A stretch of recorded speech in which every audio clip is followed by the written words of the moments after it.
Bienvenidos a este recorrido por uno de los casos más perturbadores registrados en la historia de Kentucky. Antes de comenzar, te invito a dejar en los comentarios desde dónde estás viendo y la hora exacta en la que escuchas esta narración.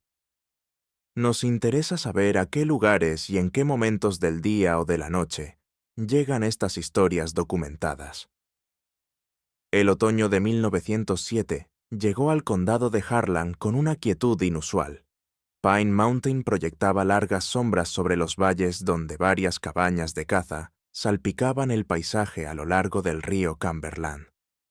Según los registros del condado, preservados en la Sociedad Histórica del Condado de Harlan, entre septiembre y diciembre de ese año, 7 hombres que se aventuraron en esos bosques para la temporada de caza nunca regresaron a sus hogares. Las desapariciones oficiales fueron documentadas en libros de registro, que desde entonces se han amarilleado con el tiempo. Cada entrada escrita con la meticulosa cursiva del secretario del condado, Thomas Whitfield. Cada hombre aparecía con su edad, ocupación, último lugar conocido y una breve anotación. Ningún resto recuperado. Los periódicos locales, principalmente el Harlan Daily Enterprise, reportaron estas desapariciones como incidentes separados, probablemente atribuidos a las duras condiciones climáticas o a ataques de animales salvajes. El editorial del 28 de octubre de 1907 sugería que la naturaleza reclama lo suyo cada temporada, un sentimiento que reflejaba la aceptación casual de los peligros que planteaba la naturaleza de los Apalaches en aquella época. Pero una serie de diarios descubiertos en 1962, durante la renovación de una antigua granja, sugerían que algo mucho más perturbador había ocurrido en esos bosques. El proyecto de renovación formaba parte de una iniciativa federal para desarrollar áreas recreativas dentro de lo que se convertiría en el Bosque Nacional Daniel Boone. La propiedad, situada aproximadamente a 23 millas al sureste de Harlan, había estado abandonada durante décadas. Según el capataz de las cuadrillas de trabajo, Samuel Ledbetter, cuyo testimonio quedó registrado en un memorándum interno del Servicio Forestal, fechado el 17 de junio de 1962, los diarios fueron hallados bajo una tabla suelta del suelo en lo que había sido la sala principal de una cabaña de troncos considerable. Los diarios pertenecían a Tobias y Elijah Blackwood, hermanos que eran dueños de aproximadamente 300 acres de denso bosque en la parte sureste del condado. La escritura de propiedad archivada en 1876 y transferida a los hermanos en 1899, tras la muerte de su padre, describía las tierras como ascendiendo desde las aguas del Cumberland hasta la cresta de Pine Mountain, abarcando Bear Creek Hollow y la cara oriental de Stony Point. Los diarios, 3 volúmenes encuadernados en cuero con páginas de papel hecho a mano, contenían entradas diarias que iban de 1899 a finales de 1907.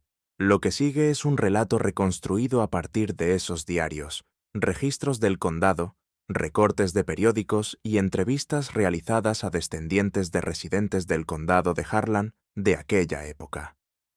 La investigación nunca fue oficialmente concluida, y en 1967 el caso fue archivado permanentemente en la Sociedad Histórica del Estado de Kentucky, donde permanece en gran medida olvidado. Los hermanos Blackwood eran conocidos en el condado de McCreary, la jurisdicción vecina, como tramperos solitarios que ocasionalmente comerciaban pieles en la pequeña localidad de Whitley City. El pueblo, establecido en 1868 como un puesto maderero, consistía en poco más que una tienda general, una pequeña iglesia y un grupo de casas de madera alineadas en una sola calle embarrada. Según los libros de contabilidad del Trading Post, entre 1903 y 1906, meticulosamente mantenidos por el propietario Harold Jenkins, los hermanos aparecían aproximadamente cada 3 meses para intercambiar pieles por provisiones. Los libros de Jenkins, donados a la Sociedad Histórica del Condado de McCreary, por su nieta en 1948, enumeran los artículos que los hermanos solían adquirir: sal, granos de café, municiones, ocasionalmente herramientas y, muy raramente, tabaco para el Elijah. Los registros indican que los hermanos hablaban poco y realizaban sus negocios con eficiencia antes de regresar a su propiedad, entrada del 12 de marzo de 1905. Los Blackwood llegaron al amanecer. Intercambiaron 7 pieles de zorro, 3 de castor y una de oso de calidad excepcional. A cambio recibieron los suministros habituales, más una trampa de acero y una piedra de afilar. Partieron antes de que llegaran otros clientes. Pagaron el saldo de 1,37 en monedas de plata fechadas en 1878 y 1881. El propietario del Trading Post, Harold Jenkins, anotó en su diario personal que los hermanos se conducían con un silencio inquietante y que los demás clientes se apartaban cuando ellos entraban. Una entrada de noviembre de 1904 afirma: el mayor de los Blackwood, Tobías, mide cerca de 6 pies y medio de altura, con hombros como los de un buey. Sus manos llevan las cicatrices de incontables temporadas en la naturaleza. Sin embargo, cuenta las monedas con la delicadeza de un banquero. Su hermano, más bajo pero no menos imponente, vigila la puerta como si esperara problemas que nunca llegan.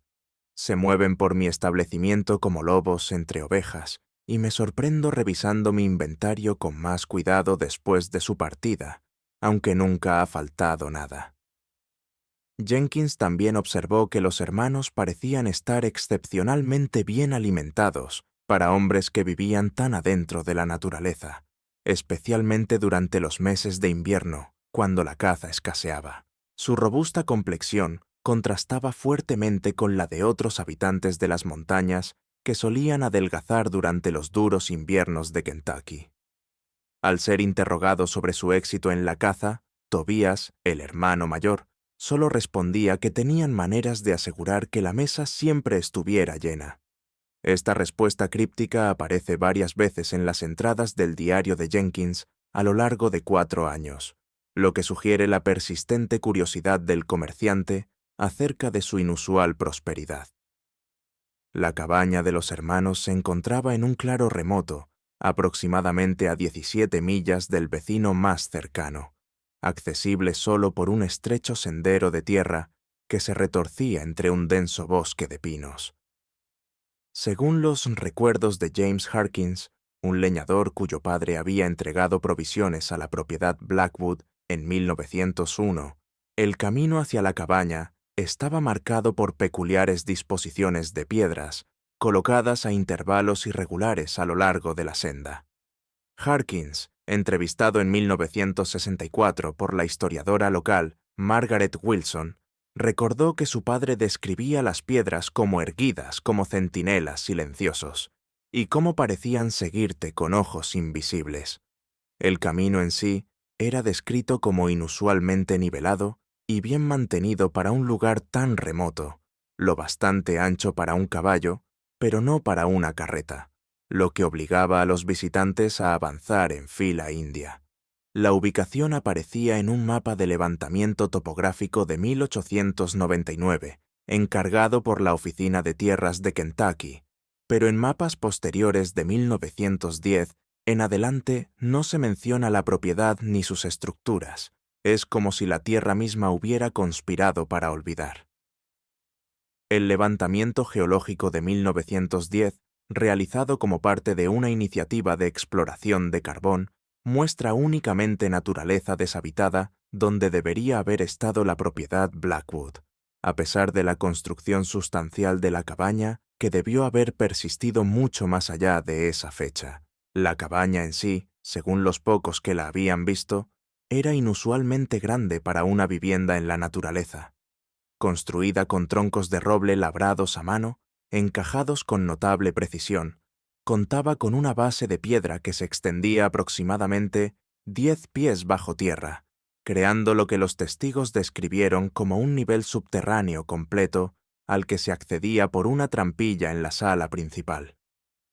Luther Collins, un guía de caza que afirmaba haber visitado la cabaña una vez en 1906, entregó una declaración al sheriff del condado de Harlan en 1908 durante la tardía investigación sobre las desapariciones.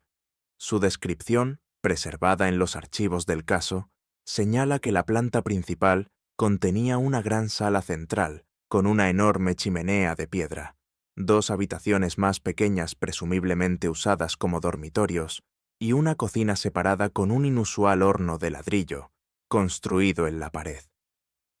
Collins informó que lo que más le impresionó fue la colección de cuchillos de los hermanos, exhibida en un estante de madera cerca de la entrada de la cocina. Debían ser 30 o 40 cuchillos diferentes, dice su declaración. Algunos los reconocí como de caza o desollado, pero otros parecían herramientas de cirujano, todos pulidos y organizados por tamaño. Elijah me vio mirando y dijo que eran reliquias familiares de la época en que su padre había sido médico de campaña durante la guerra. Antes de la temporada de caza de 1907, los hermanos Blackwood habían vivido relativamente desapercibidos por las autoridades. Sus impuestos sobre la propiedad se pagaban anualmente a través de un abogado en Whitley City, un tal Jonathan Pierce, cuyas breves notas indican que los hermanos heredaron las tierras de su padre, quien las había adquirido durante la redistribución de tierras posterior a la Guerra Civil. El libro de registros legales de Pierce, descubierto en un archivador donado a la Sociedad Histórica del Condado en 1951, contenía información mínima sobre sus inusuales clientes. Sus notas indican que se reunió con los hermanos solo 2 veces, una tras la muerte de su padre para ejecutar el testamento y otra en 1902 para redactar un documento que aseguraba que, si uno de los hermanos moría, la propiedad pasaría por completo al sobreviviente sin que ninguna otra parte pudiera reclamarla. Pierce señaló que esta solicitud parecía extraña, dado que no se sabía que ninguno de los dos tuviera otra familia o herederos, pero cumplió con lo que pidieron sin hacer preguntas.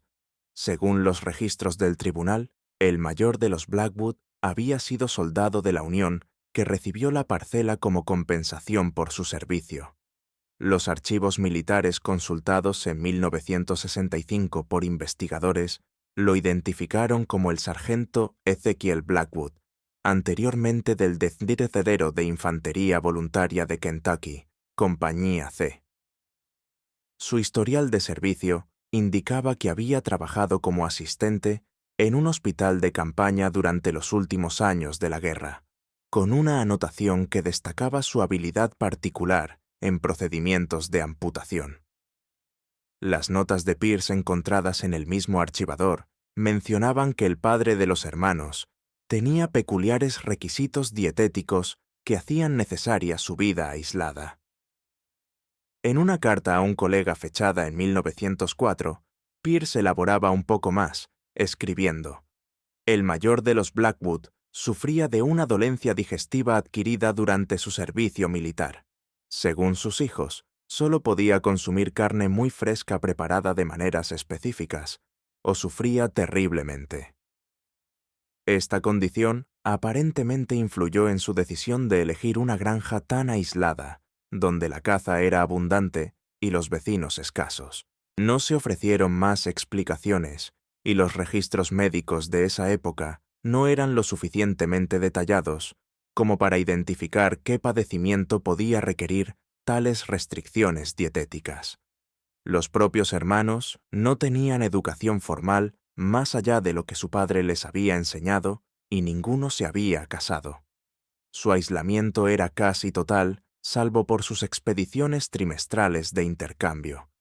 A los niños locales se les advertía que evitaran el área cerca de Pine Mountain, donde vivían los Blackwood, aunque no se daba ninguna razón específica más allá de las advertencias habituales sobre respetar la propiedad privada. Eliza Jenkins, hija del dueño del Trading Post, recordó en una entrevista de 1966 que su padre solía decir: «Los que se adentran en las tierras de los Blackwood tienden a no volver a salir de ellas». ¿Qué desencadenó los eventos de 1907? Sigue sin estar claro. Algunos sugieren que fue el septiembre inusualmente frío que empujó a los animales más adentro de las montañas, lo que hizo que los cazadores se adentraran más en el territorio de los Blackwood que en años anteriores.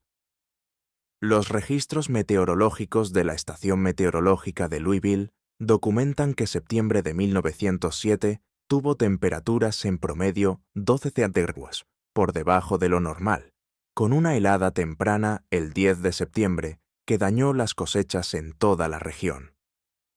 Otros señalan una ordenanza del condado aprobada ese verano que eliminaba las restricciones de propiedad privada para los cazadores con licencia durante la temporada de caza, una medida diseñada para evitar que los propietarios adinerados monopolizaran los mejores terrenos de caza. La ordenanza, preservada en los registros del condado, establecía que del 1 de septiembre al 31 de diciembre, los cazadores con licencia podían perseguir animales a través de los límites de propiedades siempre que no dañaran estructuras o ganado. Se dice que los Blackwood aparecieron en una reunión del condado para oponerse a esta ordenanza, una de sus pocas apariciones conocidas en el pueblo, pero sus objeciones fueron rechazadas. Las actas de la reunión solo anotan que la objeción fue presentada por residentes del distrito de Pine Mountain, sin nombrar a los hermanos específicamente. Sea cual fuere la causa, trajo extraños al dominio de los Blackwood y algo en ellos cambió. La primera desaparición ocurrió el 17 de septiembre de 1907. William Thornton, un empleado de banco de 43 años de Lexington, había viajado al condado de Harlan con 3 compañeros para su cacería anual, una tradición que mantenían desde hacía 5 años. Establecieron un campamento cerca del río Cumberland, aproximadamente a 7 millas de la propiedad Blackwood. Según una declaración hecha al sheriff del condado de Harlan por Edward Rollins, uno de los compañeros de Thornton, William les dijo que iba a revisar trampas en la ladera oriental de Pine Mountain. Estaba de buen ánimo esa mañana, declaró Rollins, pues el día anterior había cazado un venado grande. Mencionó que quería colocar trampas en lugar de cazar directamente, ya que creía que el clima frío había empujado a la caza menor hacia elevaciones más altas. Thornton partió del campamento aproximadamente a las 8:30 de la mañana, llevando su rifle Winchester, un cuchillo de desollar y una pequeña mochila con comida y agua. Cuando no regresó al anochecer, sus compañeros comenzaron a preocuparse. Según el informe del sheriff, fechado el 20 de septiembre de 1907, los 3 compañeros de Thornton esperaron hasta la caída de la noche antes de salir a buscarlo. Encontraron su rifle apoyado contra un árbol a unas 4 millas de su campamento, junto con una cantimplora parcialmente llena y un pañuelo manchado de sangre. El informe señala que el rifle parecía haber sido colocado deliberadamente en lugar de caído, lo que sugiere que el señor Thornton lo había dejado voluntariamente. No se halló ningún otro rastro del hombre. El informe del sheriff también indica que esa noche entró una tormenta que borró cualquier posible huella. Un grupo de búsqueda compuesto por el sheriff, 2 ayudantes y varios voluntarios locales rastreó la zona durante 3 días, pero no encontró más pruebas. La búsqueda fue abandonada el 23 de septiembre, con el sheriff Harlon Daniels concluyendo que Thornton probablemente había sufrido un accidente en el terreno agreste, y que o bien había sucumbido a sus heridas, o bien había sido llevado por carroñeros. La anotación final del informe dice: la desaparición del señor Thornton, aunque trágica, es consistente con los peligros inherentes a la caza en zonas remotas. Sus compañeros regresaron a Lexington, donde la esposa de Thornton más tarde mandaría erigir una lápida en el cementerio de Lexington, aunque nunca se recuperó un cuerpo para colocar debajo. Un mes después, el 23 de octubre, 2 hermanos de Cincinnati, James y Robert Caldwell, no regresaron a su hospedaje en Cumberland. Los hombres, de 28 y 31 años respectivamente, eran cazadores experimentados que habían viajado a Kentucky específicamente para cazar ciervos de cola blanca, abundantes en la región. Habían llegado el 20 de octubre y alquilado habitaciones en una pensión administrada por la señora Edith Simmons, una viuda cuyo establecimiento recibía principalmente a cazadores de otros estados. Los hombres le habían informado a su casera que pensaban cazar ciervos en la parte sur del condado de Harlan, cerca de la frontera con Tennessee. Según la declaración de la señora Simmons al sheriff Daniels, registrada el 25 de octubre, los hermanos habían mencionado haber encontrado señales prometedoras cerca de un arroyo que desemboca en el Cumberland, donde las montañas se vuelven escarpadas. Esta descripción coincide con la zona general de la propiedad Blackwood, aunque la señora Simmons no conocía lo suficiente el área para hacer esa conexión. Los caballos de los hermanos Caldwell regresaron a los establos sin jinetes 2 días después de la partida de los hombres. El mozo de cuadra, Joseph Miller, informó que los caballos parecían agitados, pero no heridos, y que aún estaban ensillados. La señora Simmons informó en su declaración que las alforjas contenían una cantidad inusual de carne envuelta en tela engrasada, que ella supuso era de venado.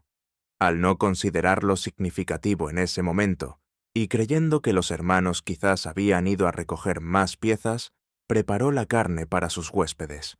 La carne fue consumida por los huéspedes antes de que los hermanos fueran oficialmente declarados desaparecidos.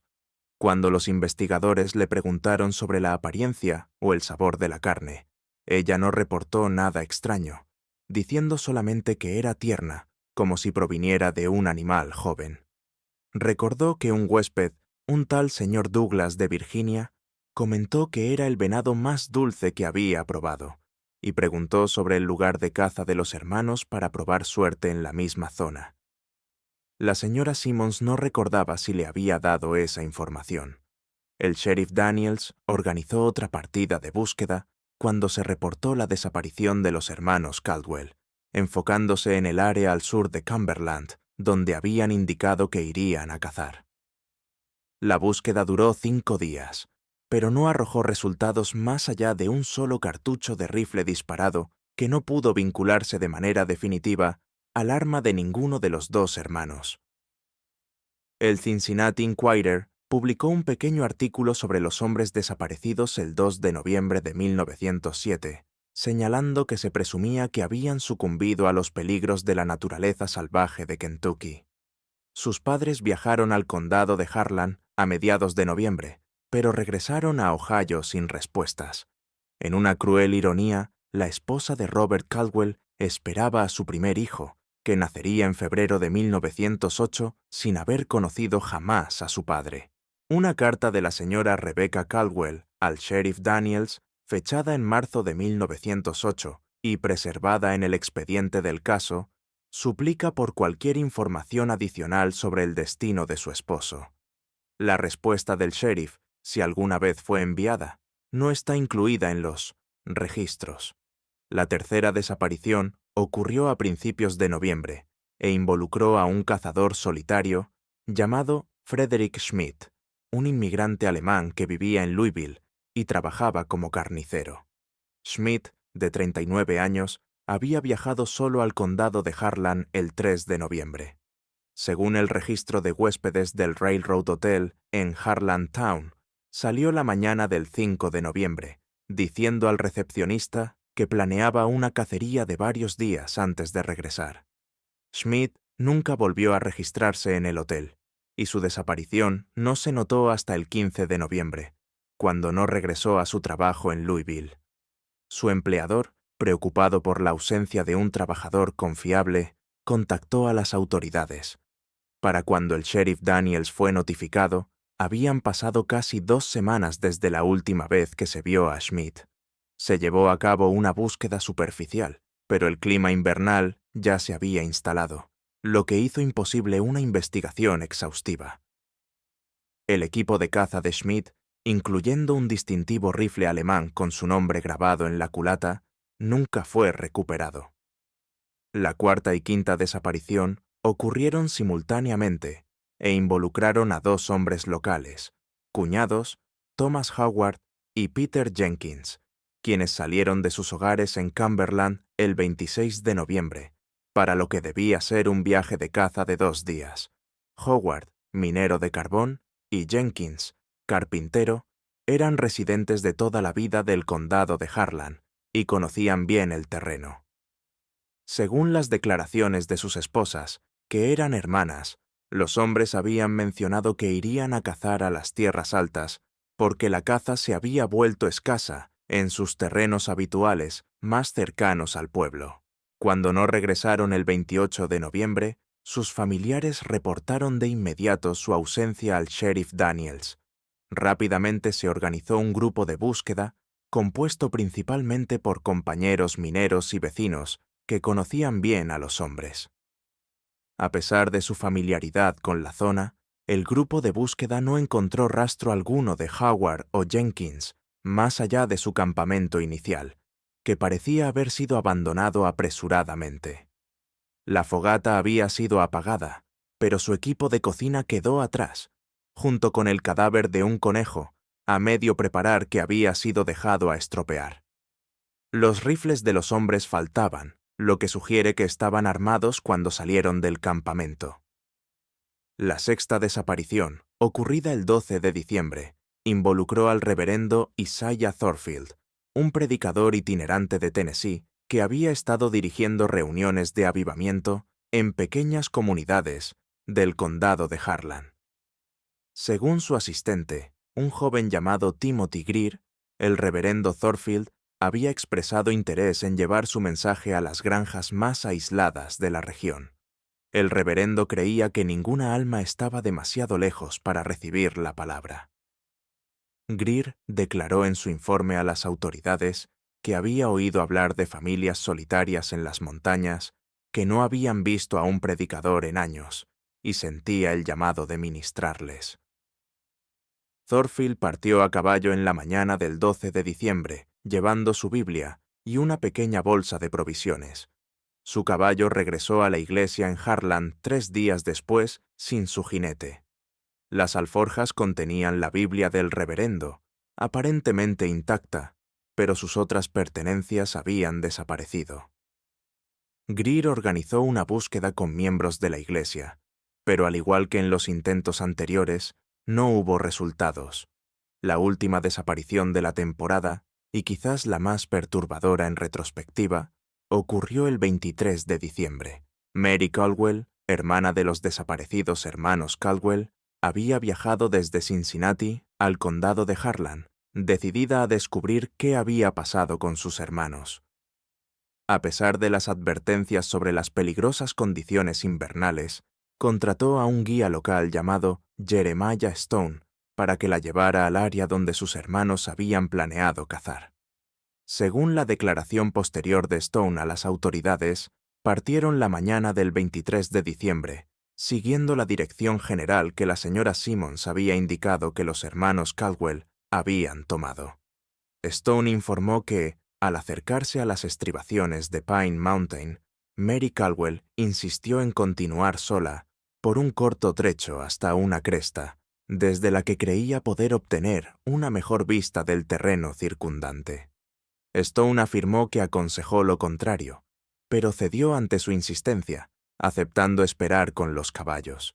Después de aproximadamente 30 minutos, se preocupó y siguió su camino, pero no encontró rastro alguno de ella. Al acercarse la oscuridad, regresó a Cumberland en busca de ayuda. Un grupo de búsqueda se formó a la mañana siguiente, en víspera de Navidad, pero una fuerte tormenta de nieve retrasó sus esfuerzos. Para cuando el clima permitió una búsqueda exhaustiva, cualquier pista o evidencia había sido borrada por varios pies de nieve. Mary Caldwell nunca fue encontrada. Las 7 desapariciones en una sola temporada de caza representaban un patrón sin precedentes que debería haber provocado una investigación más rigurosa. Sin embargo, varios factores contribuyeron a la falta de una respuesta coordinada. Las víctimas provenían de diferentes lugares. Muchos eran visitantes de otros estados sin vínculos locales, y las desapariciones se extendieron a lo largo de varios meses. El sheriff Daniels, según los registros del condado, también lidiaba con conflictos laborales en varias minas de carbón durante este periodo, lo que consumía gran parte de los recursos de su departamento. Además, la naturaleza remota y peligrosa del terreno dificultaba las búsquedas extensivas, especialmente con la llegada del invierno. El Harlan Daily Enterprise publicó un editorial el 8 de enero de 1908 señalando el inusual número de personas desaparecidas, pero lo atribuyó a las particularmente duras condiciones invernales y a la llegada de cazadores inexpertos que no conocían el traicionero paisaje montañoso. El editorial concluía con un llamado a regular más estrictamente las licencias de caza para visitantes de otros estados, pero no sugería juego sucio. Pasaron los años y los eventos de 1907 se desvanecieron de la memoria pública. La propiedad Blackwood permaneció intacta hasta 1932, cuando el condado la recuperó oficialmente por impuestos impagos tras la presunta muerte de los hermanos que no habían sido vistos en el puesto de intercambio desde diciembre de 1907. El último avistamiento registrado de alguno de los hermanos fue el 26 de diciembre de 1907, cuando Elijah Blackwood realizó un inusual viaje invernal al puesto de intercambio en Whitley City. La entrada en el diario de Harold Jenkins de esa fecha señala que Elijah parecía demacrado y distraído, con la ropa manchada y un comportamiento más agitado de lo que jamás le había visto. Jenkins registró que Elijah intercambió una cantidad inusualmente grande de carne y pieles, comprando provisiones que sugerían un viaje prolongado, alimentos preservados, municiones, un cuchillo nuevo y un abrigo pesado. Cuando Jenkins preguntó por Tobías, Elijah supuestamente respondió: «Mi hermano permanece en casa atendiendo asuntos privados». Jenkins señaló que Elijah partió hacia el oeste, en lugar de al norte hacia la propiedad Blackwood, y ese fue el último avistamiento confirmado de alguno de los hermanos. La propiedad fue incorporada a lo que más tarde se convertiría en parte del Daniel Boone National Forest. La transferencia de la escritura presentada en el juzgado del condado de Harlan el 15 de abril de 1932 describe la tierra como abandonada y sin estructuras de valor, lo que sugiere que la cabaña había sido destruida o se había deteriorado significativamente en los años intermedios. Nadie mostró interés en el remoto terreno hasta 1962, cuando el Forest Service planeó construir una torre de observación contra incendios en el punto más alto de las antiguas tierras Blackwood. Durante la excavación para la cimentación de la torre, los trabajadores descubrieron los restos de una cabaña que aparentemente se había incendiado décadas antes. El informe del sitio archivado por el supervisor del proyecto, Samuel Ledbetter, señala que los cimientos se extendían aproximadamente 3 metros bajo el nivel del suelo, con evidencia de múltiples habitaciones o cámaras subterráneas, algo inusual para estructuras de esa región y época. Entre las vigas carbonizadas, encontraron una caja metálica que contenía 3 diarios encuadernados en cuero, parcialmente dañados por el fuego, pero aún legibles. El hallazgo fue reportado a la sede del Forest Service en Winchester, Kentucky, donde los funcionarios decidieron que el descubrimiento tenía un valor histórico más que criminal debido a la aparente antigüedad de los materiales. Los diarios fueron almacenados inicialmente en la oficina regional del Forest Service en Winchester, pero fueron transferidos a los archivos históricos del estado en Frankfurt en 1964. La doctora Elisa Montgomery, antropóloga de la Universidad de Kentucky, examinó los diarios como parte de un proyecto de investigación sobre comunidades aisladas de los Apalaches. Su informe preliminar, fechado el 3 de octubre de 1964, describe los diarios como una ventana extraordinaria a la psicología del aislamiento extremo y al desarrollo de sistemas morales paralelos en comunidades remotas.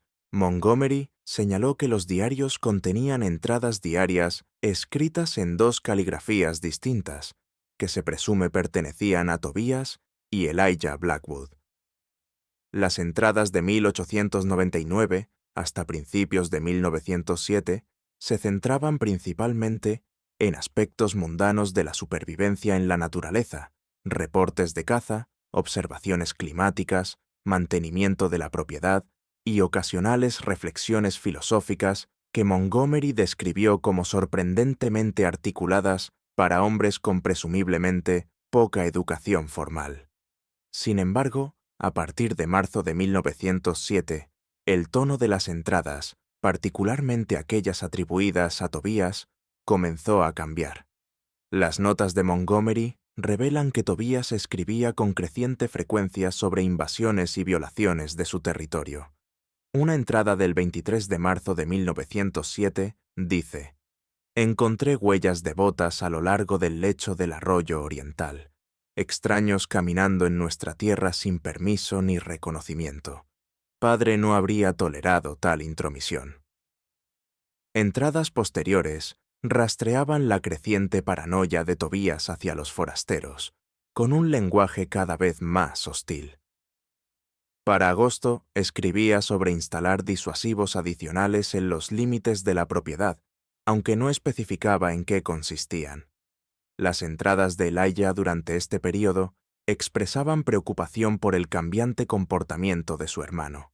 El 17 de agosto escribió: «T apenas duerme, pasa las noches recorriendo el perímetro, habla a menudo de las lecciones de padre y de nuestro deber hacia la tierra. Temo que el aislamiento haya comenzado a afectar su mente. Aún así, se niega a considerar incluso nuestro acostumbrado viaje de intercambio este mes». Sin embargo, las entradas más perturbadoras eran recetas. Según el análisis de la doctora P. Montgomery, presentado a la Journal of Appalachian Studies, pero nunca publicado, los diarios contenían instrucciones detalladas para preparar diversos cortes de carne de lo que los hermanos llamaban presa de dos patas.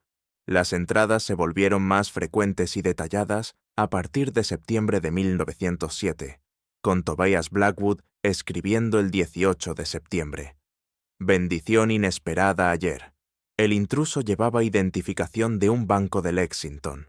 Elijah procesó la carne mientras yo me deshice del resto, como padre nos enseñó. El hígado estaba excepcionalmente tierno al prepararse con cebollas silvestres y sal. Conservaremos el resto usando la técnica de ahumado que padre prefería para las partes más magras». El informe de Montgomery señala que entradas posteriores detallaban métodos específicos de preparación para distintos cortes, con Tobías mostrando particular entusiasmo por ciertas preparaciones. Su entrada del 25 de octubre dice: «El mayor proporcionó mejor marmoleo en las porciones del costado. Elijah objeta mi terminología, pero padre siempre fue claro en que la nomenclatura adecuada es esencial para una preparación adecuada. No somos salvajes, somos custodios de un conocimiento ancestral». Las entradas de Elijah durante este período se volvieron cada vez más angustiadas. El 3 de noviembre escribió: «T solo protege lo que es nuestro, como padre hubiera querido. Pero el hambre de padre nació de la necesidad en tiempos de guerra, no de este entusiasmo que T muestra ahora. Habla de colocar cebos en lugar de simplemente defender nuestros límites. No consigo dormir, aunque la carne nos sostiene en estas frías noches». Para diciembre, los hermanos parecían estar en conflicto. Una entrada del 14 de diciembre en la letra de Elijah dice: «Enfrenté a T sobre el predicador. No había amenaza allí. El hombre solo buscaba traer a su Dios a nuestra puerta. T dijo: «Todos los intrusos son iguales. La intención no importa cuando el resultado es la violación de nuestro santuario». Se parece cada vez más a padre con cada día que pasa, pero al menos padre mantenía control de sus apetitos.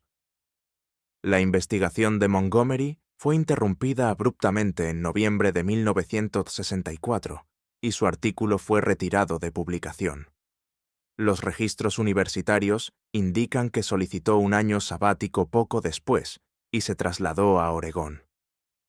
Nunca volvió a retomar la investigación. Los diarios fueron colocados en almacenamiento de acceso restringido tras una revisión de la Oficina del Fiscal General del Estado a principios de 1965. Un breve memorando adjunto al expediente del caso indica únicamente que no existe evidencia procesable que justifique una investigación adicional de incidentes ocurridos más de 50 años antes, particularmente cuando no se han recuperado restos identificables. El caso fue oficialmente designado de interés histórico y archivado. En los años posteriores a la investigación abandonada de Montgomery, un recolector de folclore llamado Martin Ridley viajó por el condado de Harland, grabando historias orales. En 1966, entrevistó a Abigail Jenkins, la hija de 87 años del dueño del puesto de intercambio que había conocido a los hermanos Blackwood. La transcripción de esta entrevista, depositada en la colección de folclore estadounidense en la Biblioteca del Congreso, contiene un relato escalofriante. «Mi padre rara vez hablaba de los Blackwood», dijo Jenkins a Ridley, «pero había cosas que me contó cerca del final de su vida que había guardado en secreto durante décadas». Según Jenkins, su padre le había confesado que en diciembre de 1907, Elijah Blackwood llegó solo al puesto de intercambio, con un comportamiento más errático de lo habitual. Padre dijo que las manos de Elijah temblaban tanto que apenas podía contar sus monedas, recordó Jenkins.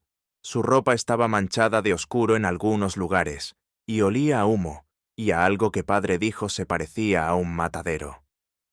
Intercambió una cantidad sin precedentes de carne, que afirmaba ser de venado y jabalí, aunque el padre de Jenkins notó que estaba empaquetada de manera diferente a sus ofrendas habituales. Jenkins continuó. Padre dijo que Elijah no dejaba de mirar por encima del hombro, como esperando que alguien lo siguiera dentro de la tienda. Cuando padre preguntó por Tobías, Elijah se alteró y dijo algo que padre consideró lo suficientemente perturbador como para recordarlo palabra por palabra. Tobías ha desarrollado un gusto que no puede satisfacerse solo con carne animal. Temo que se esté convirtiendo en algo de lo que padre siempre nos advirtió. Supuestamente, Elijah pagó sus provisiones con varias monedas de oro en lugar de la plata que solían usar, y cuando el padre de Jenkins comentó sobre ello, Elijah explicó que las habían encontrado en los bolsillos de un intruso. Antes de marcharse, Elijah supuestamente le dijo al padre de Jenkins: «Si Tobías viene buscándome, nunca me viste. Por tu propia seguridad, recuerda eso». Elijah nunca volvió al puesto de intercambio después de esa visita. Jenkins también relató que varios objetos pertenecientes a cazadores desaparecidos fueron descubiertos a la venta en Knoxville la primavera siguiente. Un reloj de bolsillo que coincidía con la descripción del que poseía William Thornton apareció en una casa de empeño, mientras que un cuchillo de caza distintivo, perteneciente a uno de los hermanos Caldwell, fue reconocido por un cazador de Cincinnati en una tienda general de Knoxville. Sin embargo, nunca se estableció conexión alguna con los Blackwood, y las autoridades consideraron la aparición de estos objetos como una coincidencia, posiblemente resultado de saqueadores que habían encontrado el equipo abandonado de los desaparecidos. La entrevista concluye con Jenkins compartiendo un detalle perturbador omitido de los informes oficiales. Su padre había probado la carne que Elijah llevó en aquella última visita y enfermó violentamente después. Padre dijo que nunca había estado tan enfermo, contó Jenkins a Ridley. Lo describió como si su cuerpo rechazara algo fundamentalmente incorrecto. No pudo retener alimento durante casi una semana. En su lecho de muerte, años más tarde, confesó a su hija su sospecha de que había consumido carne humana sin saberlo. Me dijo: «Abigail, he llevado este conocimiento como una piedra en mis entrañas durante años. Eso no era ningún venado ni jabalí lo que Elijah trajo ese día. He sido cazador toda mi vida y conozco el sabor de cada animal que producen estas montañas. Lo que probé ese día era algo completamente distinto, y que Dios me perdone por ello». Cuando Ridley preguntó si el padre de Jenkins había informado alguna vez de sus sospechas a las autoridades, ella respondió que no. ¿Quién creería tal cosa? Y para cuando estuvo seguro, ya habían pasado años y los Blackwood hacía mucho que se habían ido. La evidencia física de lo que ocurrió en esos bosques en 1907 ha desaparecido en gran medida. El incendio que destruyó la cabaña de los Blackwood parece haber sido provocado deliberadamente, aunque se desconoce por quién. El análisis forense del sitio, realizado de manera superficial en 1962 como parte del proyecto de construcción de la torre, indicó que el fuego había ardido a una temperatura inusualmente alta, consistente con el uso de acelerantes. El informe del proyecto señala que la evidencia sugiere múltiples puntos de origen para el incendio, lo cual es inconsistente con causas accidentales, como rayos o fuegos de chimenea. Este hallazgo no fue investigado más a fondo en ese momento, ya que la antigüedad del sitio lo colocaba fuera del interés criminal. En 1967, antes de que se completara la construcción de la torre de vigilancia contra incendios, los trabajadores descubrieron una serie de fosas revestidas de piedra aproximadamente a media milla del sitio de la cabaña. Los informes del Servicio Forestal describen estas estructuras como posibles sótanos de almacenamiento o depósitos, de unos 2 metros de profundidad y 2,5 metros de diámetro, revestidos con piedras ajustadas y cubiertos con pesadas tapas de madera que con el tiempo habían colapsado parcialmente. El trabajo se detuvo cuando se encontraron fragmentos óseos entre las piedras. El doctor Walter Richardson, antropólogo forense consultado por el Servicio Forestal, realizó un breve examen de los fragmentos y concluyó que no eran humanos, probablemente de venado o jabalí, señalando que las marcas de corte visibles en algunos especímenes eran consistentes con prácticas de carnicería comunes en la región. Su informe, fechado el 8 de junio de 1967, recomendó reanudar la construcción, y las fosas fueron rellenadas y cubiertas. No existen fotografías de estas excavaciones en los registros públicos, aunque un memorando interno del Servicio Forestal solicitó que todos los materiales relacionados con el hallazgo fueran enviados a la oficina regional. Las notas de campo originales del Dr. Richardson, obtenidas a través de una solicitud de la Ley de Libertad de Información, presentada en 1978 por el periodista Thomas Carter, contienen una observación omitida del informe oficial. Varios de los fragmentos óseos más grandes presentan patrones de corte inusuales, inconsistentes con la carnicería habitual de animales de caza. La precisión de ciertos cortes sugiere un conocimiento de la anatomía más allá del que típicamente poseían cazadores o tramperos. Sin especímenes más completos, la identificación concluyente es imposible, pero la posibilidad de restos humanos no puede descartarse del todo. La torre permaneció en pie solo 7 años antes de ser retirada, debido a lo que los informes oficiales calificaron como problemas estructurales persistentes y fallas inexplicables de equipo. Los guardabosques asignados a la torre solicitaban con frecuencia traslados, citando en sus reportes ruidos inquietantes y un persistente olor a carne cocinándose, a pesar de la ubicación remota. Un guardabosques, David Coleman, presentó un informe detallado en agosto de 1970, describiendo lo que llamó una experiencia perturbadora durante su turno nocturno. Aproximadamente a las 2:15 a.m., fui despertado por lo que sonaba como múltiples individuos moviéndose alrededor de la base de la torre. Coleman escribió: «Cuando grité y alumbré con mi linterna, no había nadie visible. Sin embargo, los sonidos continuaron durante casi 20 minutos. A la mañana siguiente, encontré numerosas huellas en la tierra blanda alrededor de la torre, rodeando completamente la estructura, pero sin rastros que condujeran hacia o desde el área». Coleman solicitó traslado al día siguiente. Su informe fue archivado, pero no investigado, La torre fue desmantelada en 1974 y el área se designó como una zona de conservación de vida silvestre con acceso público restringido. La pieza de evidencia más convincente de que algo verdaderamente horrífico ocurrió en la propiedad Blackwood proviene de una fuente fuera de los canales oficiales. En 1968, un coleccionista privado de recuerdos de la Guerra Civil compró un baúl de documentos en una venta de bienes en Knoxville.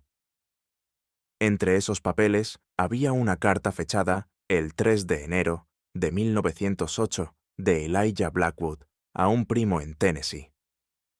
El coleccionista, Herbert Simmons, reconoció el nombre por el folclore regional y llevó la carta a la atención de la doctora Montgomery, quien había retomado la enseñanza en la Universidad de Kentucky, pero había abandonado su investigación sobre el caso Blackwood. Montgomery autenticó la carta comparando la caligrafía con entradas de diario conocidas de Elijah, confirmando su probable legitimidad. La carta, escrita en papel manchado por el agua y con tinta descolorida, contiene una especie de confesión. «Querido primo», comienza la carta, «aunque nunca nos hemos conocido, te escribo como mi último pariente de sangre, según los registros de padre. Lo que debo confesar puede que nunca llegue a tus ojos, pues dudo de mi resolución para realmente enviar esta carta. Sin embargo, debo dejar constancia de la verdad en algún lugar antes de partir de este mundo o perder por completo la cordura». Elijah escribió que su padre les había enseñado que la carne humana contenía propiedades especiales que otorgaban fuerza y longevidad si se consumía con regularidad. Él afirmaba que su padre, Ezekiel Blackwood, había sobrevivido al crudo invierno de 1865 mientras servía en el ejército de la Unión, consumiendo la carne de soldados caídos, desarrollando una adicción que transmitió a sus hijos tanto mediante la instrucción como la práctica. Padre nos enseñó que ciertos hombres, particularmente aquellos que llevaban vidas limpias y se abstenían de los licores, proporcionaban carne que podía sostener no solo el cuerpo, sino también el espíritu.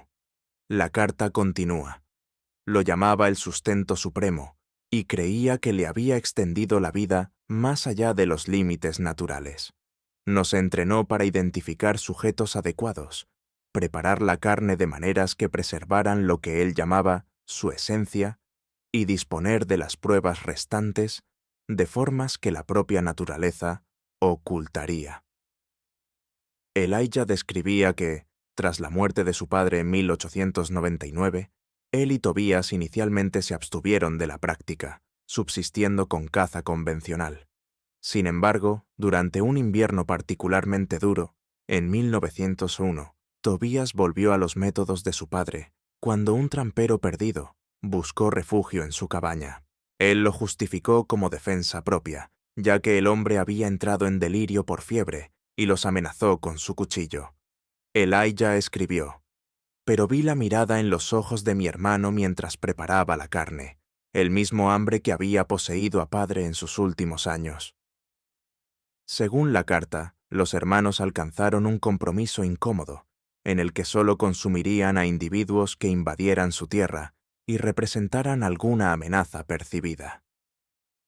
Este arreglo se mantuvo hasta la temporada de caza de 1907, cuando la ordenanza del condado trajo más cazadores a su territorio. Elijah afirmaba que Tobías se dejó poseer cada vez más por este hambre, llegando a cazar humanos deliberadamente en lugar de consumir oportunamente a intrusos. Comenzó a colocar trampas no para animales, sino para hombres, afirma la carta. Estudiaba sus movimientos, identificaba sus campamentos y seleccionaba objetivos con la precisión que padre nos había enseñado para elegir ciervos de primera calidad. Lo que antes era una necesidad reacia se convirtió en una persecución ansiosa. La carta indica que en la víspera de Navidad de 1907, Elijah descubrió a Tobías preparando un guiso que contenía partes de una joven que buscaba a su esposo cazador desaparecido. Cuando reconocí prendas femeninas entre las pertenencias descartadas, Algo se rompió dentro de mí, escribió Elijah. Padre había sido explícito en que las mujeres nunca debían considerarse aptas. Algo fundamental había cambiado en Tobías. Consumía no por sustento, sino por placer. La expresión en su rostro mientras removía esa olla todavía me persigue. Según la carta, esto cruzó alguna línea moral para Elijah, quien afirmó haber matado a su hermano esa noche y quemado la cabaña con Tobías dentro. Lo golpeé por detrás con la vieja pala de ejército de padre. Mientras se inclinaba sobre la chimenea, me dije a mí mismo que era misericordia, no asesinato. El hermano que había conocido ya se había ido, reemplazado por algo que solo llevaba su rostro. Vertí aceite de carbón sobre todo lo que podía arder y encendí la llama que esperaba purificar a lo que nos habíamos vuelto. Tal vez sea cobardía que no me uniera a él en eso. La carta concluye con la declaración de Elijah de que se dirigía hacia el oeste para escapar del hambre que nunca lo abandona realmente. Sus últimas líneas dicen: «Todavía lo siento, primo, el ansia que padre sembró en nosotros. En mis sueños aún la saboreo, y despierto hambriento por algo que el ciervo y el conejo no pueden satisfacer. Me voy al oeste para perderme donde nadie conozca el nombre Blackwood, aunque temo que lo que padre despertó en nuestra sangre nunca podrá descansar realmente. Si hay un Dios, que perdone lo que hemos hecho en estas montañas. Yo sé que nunca me perdonaré a mí mismo». El coleccionista que encontró esta carta intentó contactar a las autoridades en 1968, pero supuestamente le dijeron que el caso estaba cerrado debido al paso del tiempo y la falta de evidencia que pudiera llevar a un enjuiciamiento. El paradero actual de la carta se desconoce, ya que la colección fue dispersada tras la muerte del coleccionista en 1969. La doctora Montgomery, que había visto y transcrito la carta, se negó a discutirla más, afirmando solo que algunos materiales históricos es mejor dejarlos sin examinar.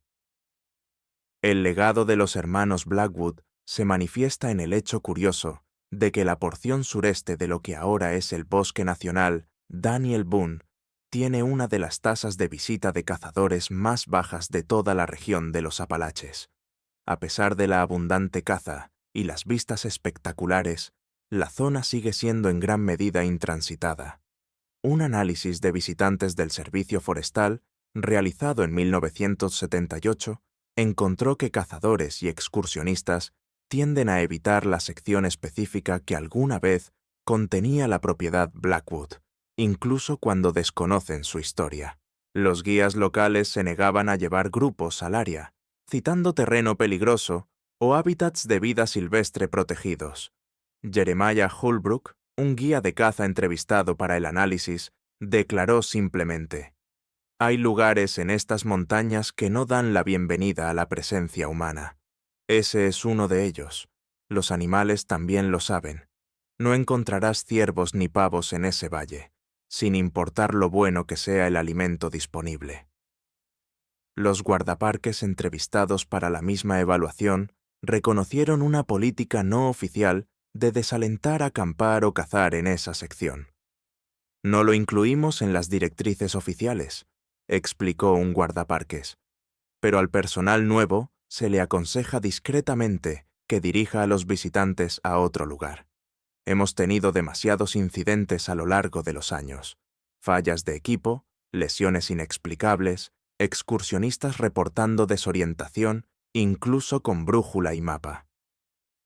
Un guardaparques que habló de forma anónima admitió: «Hay algo que no está bien en ese valle. Los animales lo evitan. Las plantas crecen mal allí, torcidas de alguna manera, aunque el suelo y la luz solar no son diferentes de las áreas circundantes. Solo decimos a la gente que el área está siendo rehabilitada». Cuando se les pedía detalles sobre estas anomalías, los guardaparques generalmente ofrecían respuestas vagas o cambiaban de tema. Las coordenadas que habrían marcado la cabaña Blackwood no aparecen en ningún mapa forestal oficial producido después de 1970. De hecho, Los estudios topográficos parecen esquivar completamente la zona, dejando un pequeño pero notable espacio vacío en el bosque nacional, de otro modo meticulosamente documentado. Esta omisión cartográfica fue atribuida oficialmente a un error de levantamiento que nunca se corrigió, aunque varios exempleados del servicio forestal han sugerido que fue intencional. Quizá lo más revelador sea el destino de quienes han intentado investigar el caso Blackwood a lo largo de los años. La doctora Montgomery abandonó su prometedora carrera académica poco después de examinar los diarios, aceptando un puesto de enseñanza en un colegio comunitario en Oregón, donde supuestamente se negó a discutir su investigación previa.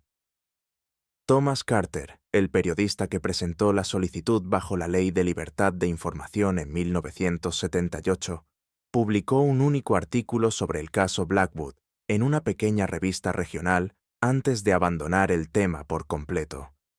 Cuando posteriores investigadores lo contactaron a principios de la década de 1980, se negó a hablar del asunto, diciendo únicamente que algunas historias traen consecuencias para quienes las cuentan. Martin Ridley, quien entrevistó a Abigail Jenkins, murió inesperadamente de un ataque al corazón pocas semanas después de depositar sus grabaciones en la biblioteca del Congreso, a pesar de no tener antecedentes de problemas cardíacos. El Dr. Chet Richardson, quien examinó los fragmentos óseos encontrados en el sitio, solicitó traslado a una universidad en California poco después de presentar su informe y nunca volvió a publicar sobre antropología forense. En las décadas posteriores, la historia de los hermanos Blackwood se ha reducido a una nota al pie en el rico tapiz de folclore de la región. Los residentes locales pueden compartir versiones suavizadas alrededor de fogatas, generalmente presentándola como un relato de dos extraños ermitaños que tal vez atacaban a intrusos en lugar de consumirlos. Los elementos más perturbadores han sido en gran medida eliminados de la tradición oral, quizá por un deseo colectivo de olvidar. Ocasionalmente surgen rumores de excursionistas que encuentran formaciones de piedra inusuales o implementos de metal en la sección no cartografiada del bosque, pero no se han realizado investigaciones oficiales. En 1992, un mochilero reportó haber descubierto lo que parecía ser un pozo con paredes de piedra similar a los descritos en los informes del Servicio Forestal de 1967. Pero cuando los guardaparques visitaron las coordenadas que proporcionó, no encontraron tal estructura. El mochilero posteriormente retractó su afirmación, alegando que debió haberse desorientado en el denso bosque. La última referencia documentada al caso, en registros gubernamentales, aparece en un memorando interno de 1973 de los archivos de la Policía Estatal de Kentucky, autorizando la transferencia de todos los materiales relacionados con las desapariciones de 1907 a almacenamiento profundo, con la anotación de que debían preservarse, pero no digitalizarse ni incluirse en ningún catálogo de acceso público. El memorando incluye un curioso apéndice: verificación anual de contención segura requerida. No se explica por qué archivos relacionados con un caso de más de 60 años necesitarían controles de seguridad anuales. Una solicitud bajo la Ley de Libertad de Información presentada en 2002 para acceder a estos materiales fue denegada, citando el estado de investigación en curso, a pesar de que el caso había sido oficialmente cerrado décadas antes. Al solicitar aclaraciones, los funcionarios estatales afirmaron que la designación era un error administrativo, pero aún así se negó el acceso a los archivos. Quizá lo más revelador es el hecho de que incluso hoy las licencias de caza emitidas en el condado de Harlan incluyen un mapa con un área sombreada marcada simplemente como zona ambientalmente sensible, prohibido cazar. Esta zona corresponde precisamente a la antigua propiedad Blackwood, aunque no se proporciona ninguna explicación oficial de la restricción a los titulares de licencias. La designación no puede rastrearse a ninguna orden específica de protección ambiental o Iniciativa de Conservación de Vida Silvestre. Los residentes locales saben que no deben preguntar. Simplemente asienten y evitan el área, particularmente en otoño, cuando el hambre de los depredadores crece más fuerte. La montaña ha guardado sus secretos durante más de un siglo. Quizás sea lo mejor. Durante la investigación para este relato en 1968, un periodista del Louisville Courier Journal viajó a la zona para entrevistar a residentes ancianos que pudieran recordar los eventos de 1907. La mayoría se negó a hablar en registro, pero un hombre, entonces de unos 90 años, ofreció una perspectiva que quizás captura mejor la sombra persistente de los hermanos Blackwood. Las montañas recuerdan lo que la gente trata de olvidar, dijo al periodista.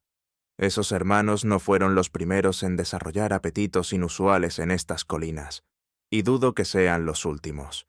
Algunos apetitos, agregó, no mueren con los hombres que los sintieron. Se hunden en el suelo, se filtran en el agua, y esperan a que alguien nuevo los alimente. El artículo del periodista nunca se publicó. Sus notas fueron encontradas en su vehículo abandonado cerca del límite del bosque. El propio periodista fue reportado como desaparecido, pero luego se descubrió en un hospital en Nashville, habiéndose registrado bajo un nombre falso. No recordaba los 3 días posteriores a su entrevista y dejó el periodismo poco después. Cuando fue contactado por investigadores en 1969, se negó a discutir el caso Blackwood, diciendo solo, «Algunas historias no están hechas para ser contadas. Algunos apetitos no deben recordarse». Quizá tenía razón. O quizá, al olvidar, permitimos que esos apetitos vuelvan a tener hambre. Lo cierto es que algo sucedió en esos bosques de Kentucky en el otoño de 1907, algo que transformó 7 casos de personas desaparecidas en un legado de advertencias susurradas y miradas evasivas. Los registros oficiales pueden estar sellados, los testigos muertos hace tiempo y la evidencia física destruida por el paso del tiempo. Pero el valle donde una vez estuvo la cabaña, Blackwood, permanece vacío, tanto de vida silvestre como de visitantes. En un bosque repleto de vida, ese silencio habla por sí mismo. En los años posteriores a la compilación de esta investigación, la cresta este de Pine Mountain ha sido ocasionalmente escenario de incendios forestales inexplicables, a pesar de no haberse reportado rayos ni fogatas humanas en las cercanías.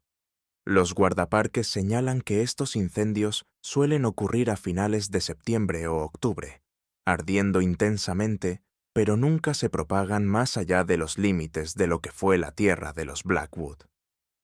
Después de cada incendio, los guardaparques informan haber encontrado arreglos inusuales de piedras que no estaban presentes antes de la quema. Patrones circulares, reminiscencias de fogones, que parecen haber sido usados recientemente, a pesar de que el área está oficialmente fuera de los límites para visitantes. Quizás sea solo el viento y la lluvia reorganizando el paisaje después de que el fuego pasa. O quizá, como sugiere el folclore local, algunos apetitos arden eternos, reavivándose cada otoño cuando comienza la temporada de caza y los extraños vuelven a entrar en los antiguos bosques del condado de Harlan, Kentucky.